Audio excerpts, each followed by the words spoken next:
Hey, how you doing? This is RJ.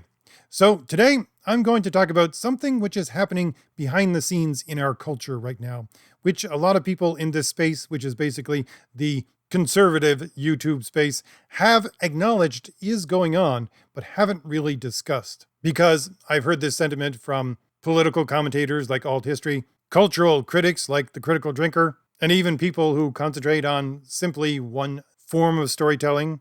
I think Wes over at Critical Thinking expressed this idea, but it's the idea that if we look around us in the culture today, it's as if everyone and everything is holding their breath, waiting for something to happen. And since this channel covers centrally the idea of a traditional hero, and secondarily the idea of story as a hero is expressed in our culture by story, I'm going to look at how and why, in a very specific way, everybody is holding their breath, where it comes from, and why it is happening at this current moment, which, if you're listening to this in the future, it is now the 22nd of March, 2025. So I guess the central question is, if we're looking specifically at entertainment and story in particular, why does it seem like there's nothing new coming out? Why does it seem like the whole raft of cultural institutions that give us stories, at the very least in a national context or international context, have begun to cocoon themselves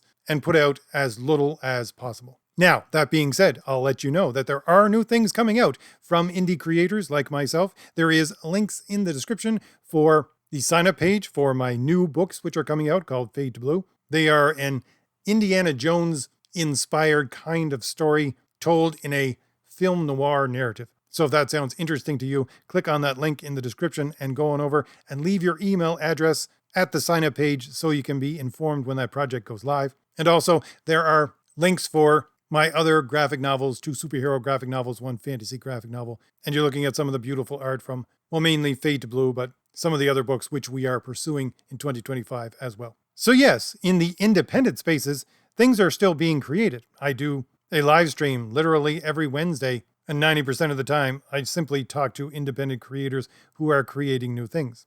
But they're not getting out there into a mainstream audience. Why?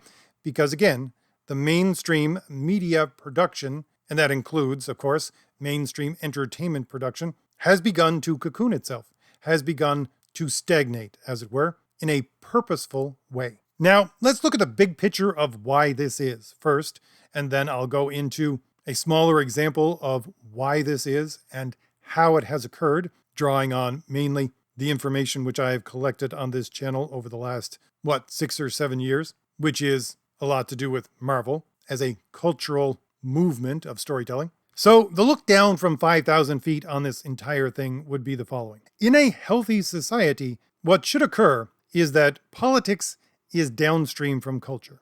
Now, why is that? Well, it's because story, and things like story, and I would include a lot of things under the umbrella of story. Most music that we have right now is basically a kind of story. Gaming is certainly under the umbrella of story, etc., etc. But story, traditionally, within Western civilization, going back thousands of years, is supposed to be a representation of reality. And the best way to represent the reality to an audience that lives right now is to give them a representation of themselves, is to give them a story which they can connect to, because it is a reflection of who they are, and to some extent, as many writers have expressed, so much so that it is almost an axiom of storytelling right now, that great stories become great because they present to a culture a picture of themselves that they would like to see in the near future. They make up for what is lacking within the culture at the current moment and give the reader inspiration that it can move in a specific direction, and that specific direction is one that gives hope to the reader. So, story, in its essence, again, for thousands of years, according to logical definitions, and in its practical application to get people to listen to those stories, that is a way to reflect back to the culture what it currently is and its hopes of what it will become. Now, how does that tie into politics being downstream from culture? Well, again, concentrating on something like storytelling, using it for our avatar of culture. If storytelling is what I have just defined, which is what Western civilization has defined it as, and we look at politics, and what is politics? Well, politics is a branch of logical philosophy called public morals, and we break down what is public morals, well, first of all, in order to have public morals, you need to have a public. You need to have a collection of people. And what are morals? Morals are tied back to the idea of virtue, virtue being how do I fulfill who I am as an individual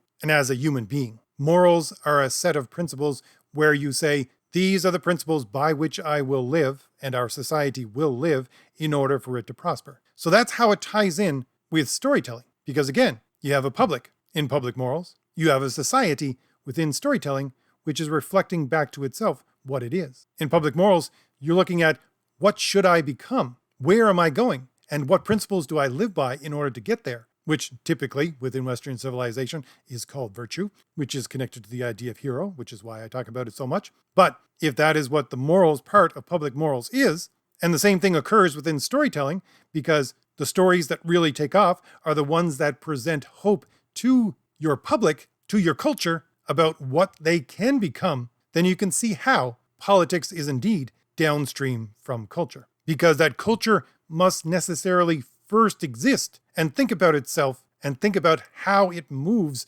operates, and fulfills its purpose in the sense of becoming fulfilled in itself. I wish to be fulfilled. That all operates on its own level and then produces the public morals, which are necessary in one form for the culture to do exactly what it has in mind in order to make itself better, in order to fulfill its ends, as it is usually discussed within philosophy and political theory and theology and all of that. And again, public morals are the logical definition of what politics are. So that's just a big old long-winded way of trying to explain that yes, in a healthy society where things work according to the nature of how human beings operate within the world that they exist, yes, politics are indeed downstream from culture. But that's not the narrative of the left, and certainly not the far left. The narrative of the left, which has been propagating itself at the very least since the 1960s, but more specifically in a very mask-off way for the last 10 to 15 years, the narrative of the left is everything is political. That is to say that culture itself is political. Far be it from politics emerging from culture. No. In the far left, and really I would say the entire left way of looking at politics and culture, they would say that politics and culture are at the very least one and the same, if not culture being a product of the political. And we can see evidence of this in things like Gamergate, where you had, who was it? I think it was Zoe Quinn and or Anita Sarkeesian talking about how everything is misogynistic, everything is problematic, everything is, in essence, political. And you have to, in their words, point it out and call it out, etc., etc. That was the whole left position within Gamergate.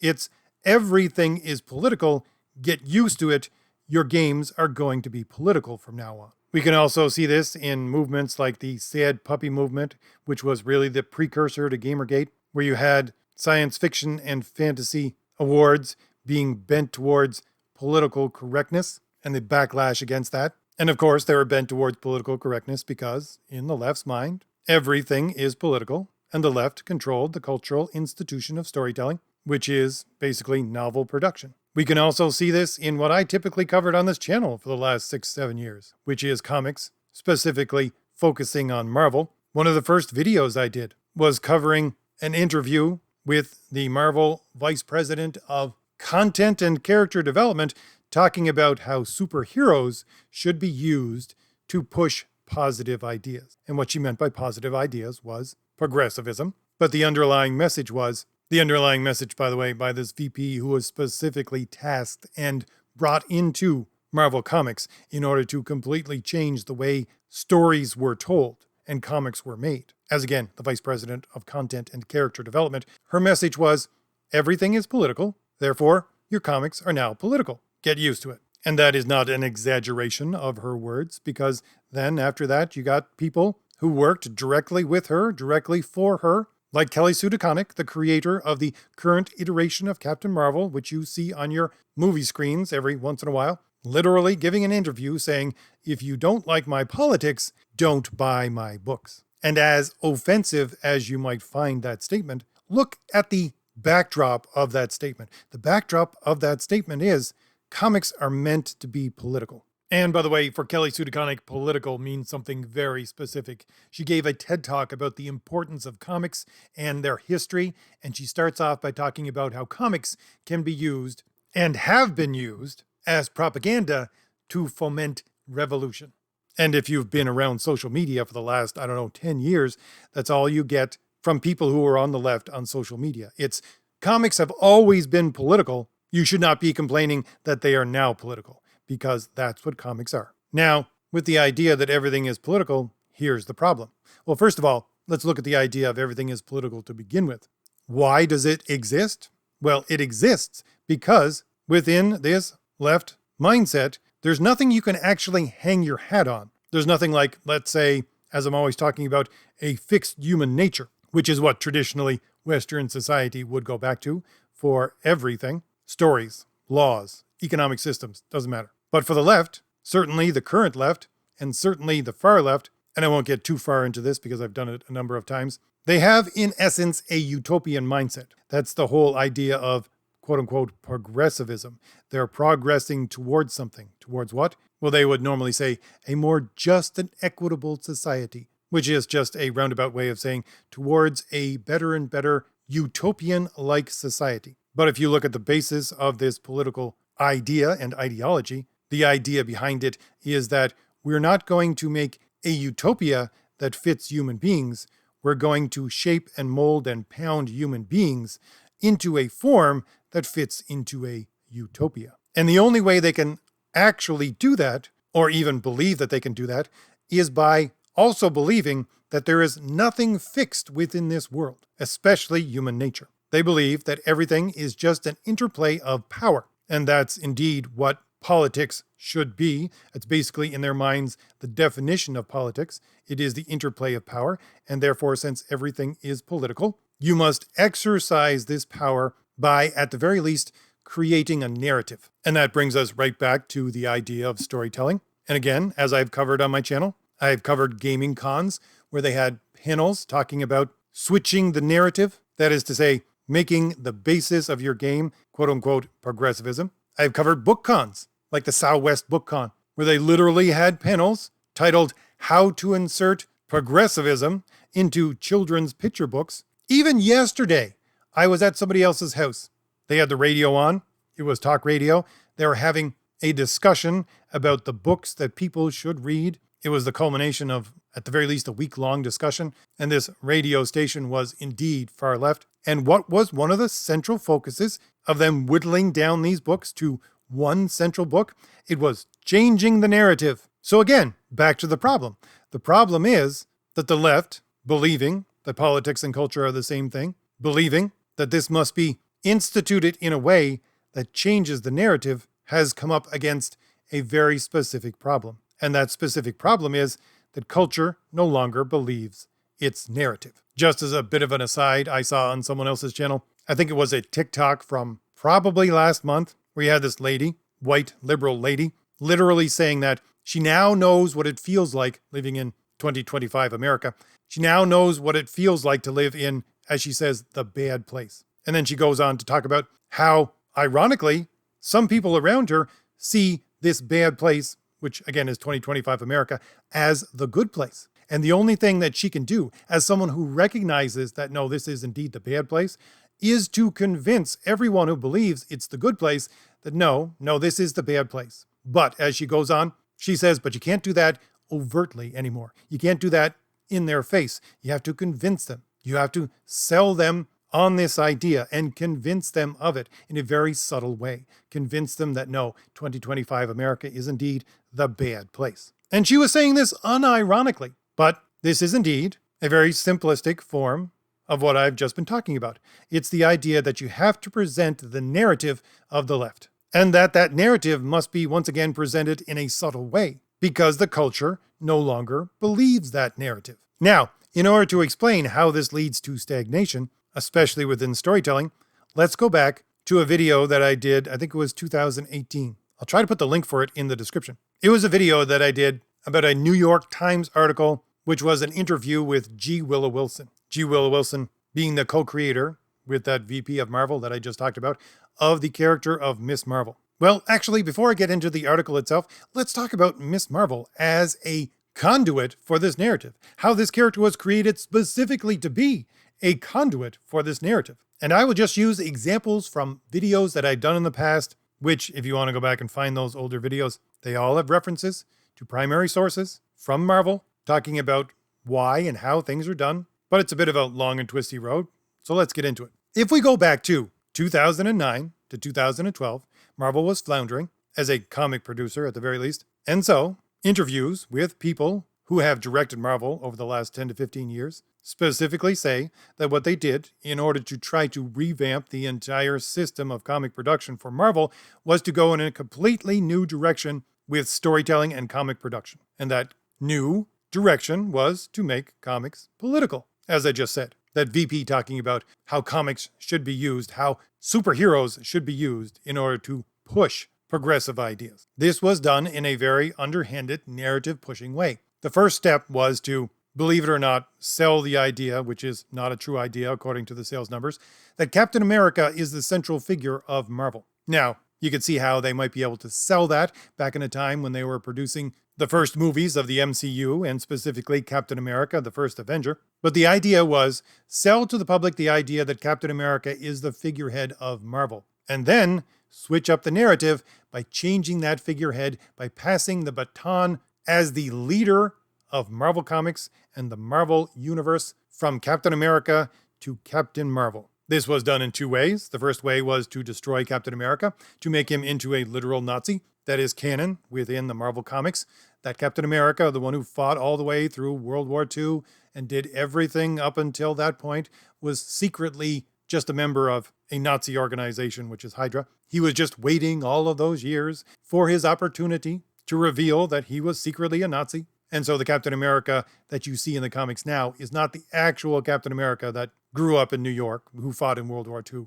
No, he's a embodiment of the spirit of America, so-called, according to the 2010s, the quote-unquote progressive 2010s, the embodiment of the progressive spirit of America as created by the Cosmic Cube. So that was step one, destroy the idea of Captain America and continually spit on its grave by giving the storyline to people like Ta-Nehisi Coates, who literally hates America, says so over and over again. But after step one was, well, since Captain America was the figurehead and he's no longer seen as an inspirational figure, we have to pass that baton on to who? To Captain Marvel. Why? Because first off, she has always had part of her name, which first was Miss Marvel and then became Captain Marvel, Marvel itself. And since the 1970s, this character was created as a feminist icon. Quite literally, you can go back to the letters pages from those 70s Miss Marvel books, and they specifically say within the first 3 issues, this character is created as a feminist icon. And again, you can go back to interviews that I covered with the aforesaid Kelly Sue DeConnick, who said that she recreated Captain Marvel as a man in a woman's suit, how she is indeed an intersectional feminist, how that is what she was doing with this character, etc., etc. Now, can you start to see the narrative of how we need to sell the idea of America being the bad place in a underhanded way with all I'm talking about here? But let's continue. But even Captain Marvel was not good enough. Why? Because basically in the 80s and 90s, Captain Marvel became nothing more than really a very voluptuous looking woman who was a superhero who ran around basically in a swimsuit. So even though she began as a feminist icon and they recreated her as a feminist icon, in the middle she was, as they have said on Marvel Podcast over and over again, very problematic. Therefore, she couldn't stand as the true representative of this narrative, and she indeed had to be replaced. And replaced by who? Well, replaced by Miss Marvel. Because Miss Marvel, again, have done entire videos about the creators like G. Willow Wilson, Stephen Wacker, and Sana Amanat, the aforesaid VP of Content and Character Development, how they talked about how the character was created specifically as a new progressive character. How indeed she was created without a pathos, which is the traditional way in order to create a character. And how from her inception as a quote-unquote progressive avatar or icon, she was constructed with feminist intersectionality, whereas she's brown, she's Muslim, she's the daughter of immigrants, etc., and how that is what they need to focus on in order to sell this character. She was supposed to be the protege of Captain Marvel, and as such, take over from Captain Marvel. And on top of that, they also tried to portray this character as if she was the new Peter Parker Spider-Man, in the sense that she is the new, young, hip, connects to the youth in a very casual way character like Peter Parker. And they did that, of course, because Captain America was never the driving force behind Marvel. Spider-Man, Peter Parker's Spider-Man, the only Spider-Man, was the driving force behind Marvel, was the driving force behind sales. So again, they tried to portray this new character as the new Peter Parker. And then there was the complication of what was going on with the Marvel movies, because Marvel was trying to switch out the X-Men for the Inhumans because they didn't have the rights to produce their own X-Men movies and therefore couldn't bring them into the MCU. Therefore, they were trying to basically bait and switch, saying the Inhumans are actually the same as mutants, and that was an entire storyline that just fell apart. But that's what they were trying to do, so they made her an Inhuman. But now, and most specifically because the secondary driving force behind Marvel has always been the X-Men and the X-Men line, if you're looking for a group rather than an individual like Spider-Man, now, since they are trying to bring the X-Men back into the MCU, which is the big money producer, what did they do over the last number of years? Within the show for Miss Marvel, they introduced the idea that no, she's not actually an Inhuman. She's actually a mutant. And of course, that culminates in what is going on in the comics right now. They're revamping and basically retconning all of the significant points of the X-Men storyline to make it as if Miss Marvel was there all along. So things like the all-new, all-different X-Men, where characters like Wolverine and Storm and Colossus and Nightcrawler were all introduced into the book. They're now portraying it as Miss Marvel was one of them. Moments like the emergence of the Dark Phoenix, which is a significant turning point in the X-Men books. Miss Marvel was there, etc., etc. This is what they're doing right now within the comics. And why are they doing that? Well, I've done videos closer to the beginning of my channel when we had actual sales numbers that we could quote for sales across the world to, at the very least, comic shops. I went through those numbers and showed over and over again that Miss Marvel would constantly be canceled as a book in itself because the numbers fell so low, and how those numbers even decreased year after year. When I started, it was about 12,000. Just think about that, though. This worldwide organization of Disney could not sell more than 12,000 copies to the entire world of this character. And that was when the first series for this character was being discontinued. By the time they got to the last series that she had, it was down to about 6,000. So the point is, this character was shoehorned in as if she was popular. Sales numbers show she was never popular. She is, indeed, part of the narrative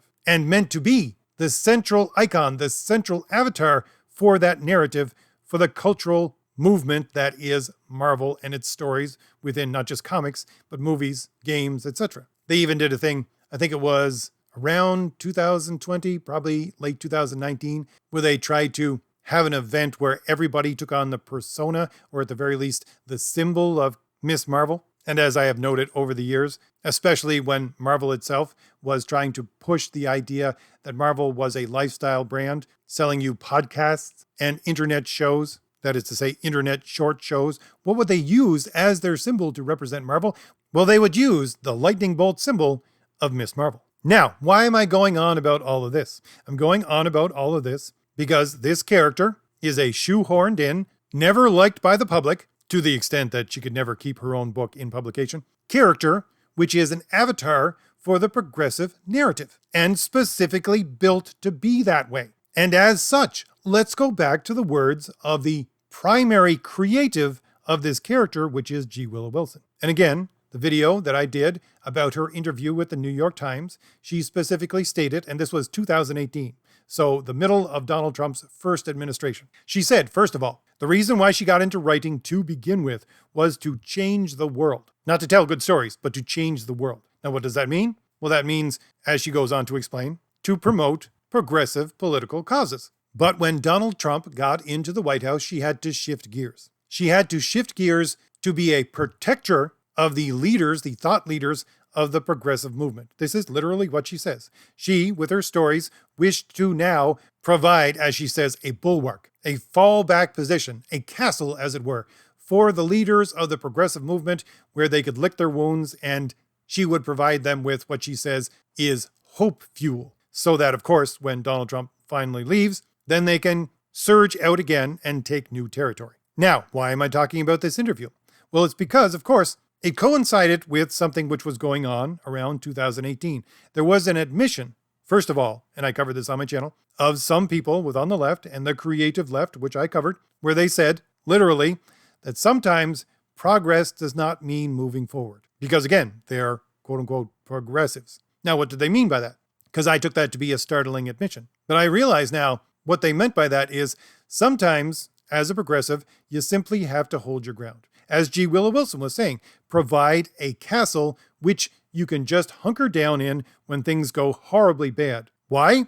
Because that protects the narrative. And the heart of the narrative of the quote-unquote progressive, it's right in their name, is that things will progress. Again, this goes back to the utopian mindset and goes back to, quite literally, the Marxist ideological mindset of the end of history. That humanity is moving towards the end of history. That is a utopia. And in moving towards the end of history, in progressing towards the end of history, part and parcel of this ideological castle in the clouds, which was built, is the idea that you can't go back. That once you progress to a certain point, there's no going back. So don't even try. I talk about this a number of times. It is an idea propagated by the critical theory crowd, which I can go all the way back to the 1930s, but very specifically in the 1960s, talking about how the past, once you progress forward, once you go into more and more progressivism, the past is placed behind a barrier of the unrepeatable. You can never go back to it. So the point is, the narrative of the left is that in order for progressivism to actually capture the minds of those people who believe it, you have to sell them the idea that progress is inevitable and that there is no way that you can go backwards. But if there is no way that you can go backwards, and we have something like Donald Trump in his first term, what do? How do you explain that? How do you make sure that people don't see that we're actually going, quote unquote, backwards? I would say going back in the right direction because we took a wrong turn. But you sell that to people by saying, no, we plant our flag here, we plant our castle here, and we don't move. We sit here, we lick our wounds, we gather up our strength and our weapons, and when we have the chance, we will surge out again, which is exactly what G. Willow Wilson said in that interview, talking about her bulwark of storytelling, talking about her hope fuel within her storytelling, and talking about how that became the central focus of what she does as a storyteller. Because the point was supposed to be that Donald Trump got into his first term because of a fluke, because of cheating of one kind or another. It didn't actually happen because people wanted to go backwards, because people can't go backwards, according to the left and their ideology. Therefore, they just needed to hunker down until this mistake had played itself out, and it would never happen again, and they would ensure it never happened again. But here's the problem. It has happened again. And not only has it happened again, but people are rejecting at every turn the progressive narrative. When you get shoehorned in characters which have never been popular, but keep getting pushed in your face over and over again, like we see right now in the comics with Miss Marvel being pushed in everybody's face saying, yes, this character was there all the time throughout the entire canon of X-Men history. Get used to it. That's now part of what is going on. Now they're portraying it as a what if to begin with, but you know that it's going to become canon. This is their slow rolling of the idea, again, that you live in the bad place. You thought you lived in the good place when you had those old X-Men comics, but no, that was the bad place. Now we see. Now you've been convinced. Now you've been shown through the constant pushing of this character nobody wants over the years to make her the central figure, to try to make her the central figure of the storytelling juggernaut of Marvel. Now you see you lived in the bad place. And that's the narrative that they're still trying to sell, that they still at the very least want to sell. But they're looking around them at the culture, and the culture is saying, no, I live in the good place. No, I have hope for the place I live in. I look at the place I live in, I reflect it back to myself, as what you're supposed to do in a story, but we don't see any stories like this in the mainstream. I reflect it back to myself as the good place, and as the place of hope for the future. That is the common thought process, not just of America, and the idea of make America great again, but of most Western cultures right now, even though most other liberal democracies, again, the whole thing is bent towards the liberal part of the democracy actually coming out on top. It's bent towards that. So they have a way to control the rules in order to make sure that the populace don't actually choose a conservative or a traditional government in many other places. But again, the point being that you have now this disconnect. This disconnect between the culture and how it sees itself and the narrative machines of storytelling, which is the institutions, every last institution of storytelling. I don't care what it is. It can be video games, tabletop games, novels, comic books, television, movies, music, doesn't matter. Every last one of them is a progressive narrative pushing machine right now. The people in it, and again, covered this many a times, especially back around 2018, of how the entire system was purging every last conservative, especially creative, within their system, so that the only people that could actually get within these systems were ideologically pure progressive. Comics getting rid of every last person who had voted for Donald Trump. Novels ensuring that agents, which are the gatekeepers of getting your story published, are all far left extremists. Anita Sarkeesian, once again, pushing the idea that they needed to purge traditional voices from the gaming sphere. People telling stories about how if they wished to work for, let's say, Star Trek or Star Wars, they had to literally hide the fact that they were a fan of the original movies or shows. Why? Because that was traditionalism. Not to mention the Comic-Con panels that I covered year after year, talking about how do you get to work for Marvel and DC?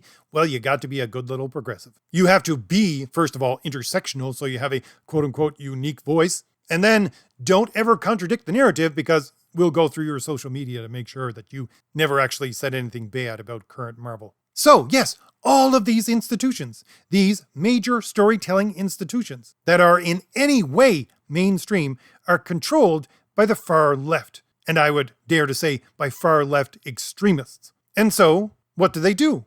Now that this so-called fluke, which was only supposed to be a fluke that Donald Trump got in the first time, has happened again. Now that it is very evident in everybody's faces that the political narrative of the left is just that, a made-up narrative. Well, what they do is, they once again go back into their castles. And what does that mean for the entertainment you see around you? That means produce as little as possible. Why? Because it's not going to have any effect. You're just wasting your resources. Produce just enough so that you can keep the thought leaders, as G. Willow Wilson talked about, hopeful that they are going to win out eventually. Only participate in any kind of discussion which is within your own walls. That way you can never have any pressure to contradict the idea that people actually want to go back to traditional ideas, traditional ways of living, traditional ways of interpreting laws, etc., etc. Because they certainly can't go back to the traditional way of looking at stories, which is a reflection of the culture around you and their hopes for the future, because the culture around them and their hopes for the future is anti-progressive right now, and they can't admit that. But at the same time, they can't promote their narrative anymore, because every time they put out a narrative production machine, everybody just looks at it, points and laughs and says, yeah, we know it's a lie. Therefore, the only thing that they have left is the promotion, literally, of stagnation, which may sound like a contradiction because they are progressives and are supposed to continually progress. But again, they're just admitting that sometimes progress doesn't mean moving forward. Sometimes progress means you have to hunker down where you are and weather a storm. And that's what they're doing.